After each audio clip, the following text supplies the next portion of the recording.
John 5, I highlighted a couple of different things that stood out to me in this passage, in this chapter, and I just really love this chapter. And I think that if we really look at it, and look at it also in the aspect of we are seeking healing every single day as individuals, we can really relate to what's going on here in this passage. So I'm going to share and point out some of the things that I highlighted. But as always, I encourage you to read it for yourself and really read it for yourself. Highlight it, that what speaks to you will pop out, and highlight that and ask God in the beginning of your reading journey to reveal certain things that He is speaking to you, or just reveal certain things that you can learn more and take a deeper dive into. That's really important, just asking God to help you understand His word throughout your journey.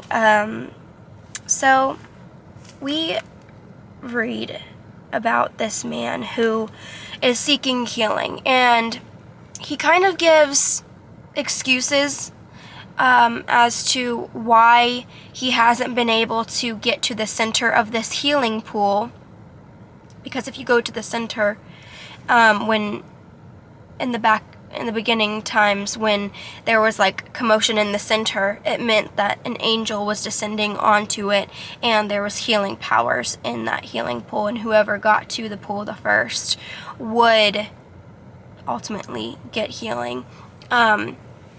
And his whole life he was trying to, but he would make excuses. When Jesus came to visit him, he was like, well, my whole life, people got to it before me, and all of this stuff. And that is so true about us.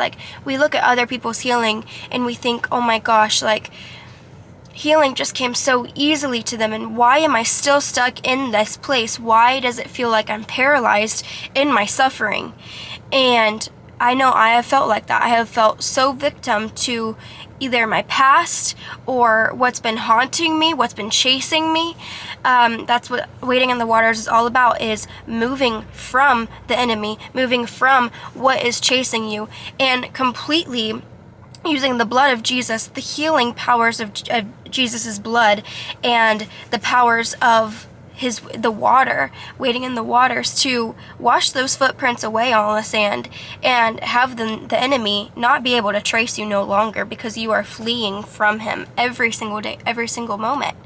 And he is looking at that and thinking, he's looking behind him and seeing all of his footprints still there, and he just doesn't understand why his suffering still haunts him, because he feels like he can't receive healing, because he is not good enough. He is not able enough to get to the pool first.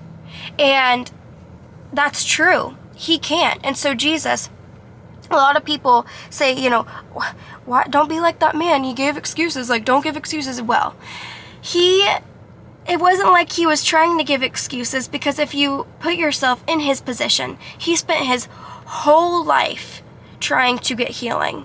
He, try to just understand his point of view. Put yourself in his position. It's not like he was giving excuses upon excuses. He wasn't trying to give Jesus excuses at all. He was coming from a place where he was burnt out. He was trying and trying and trying, and he just could not receive it. The thing is, we feel like it's in our power and our ability to receive healing.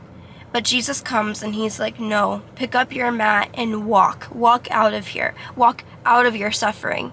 And it was on Jesus' authority, his power, his healing, and his ability.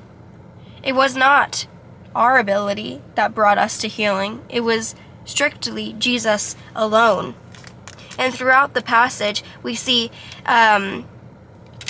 different things being shown to us, and the testimonies about Jesus. And the testimony is all about glory alone, glory only from God. God alone has glory. We do not have glory. We cannot make him more glorified with our abilities and our deeds and our like this and that. No, he's the highest. Like, if he didn't have us, he'd be completely okay. Like, he would not die, he would not, like, no. But he made us to love us and to show his glory onto us. He doesn't want human glory. He gives humans his glory.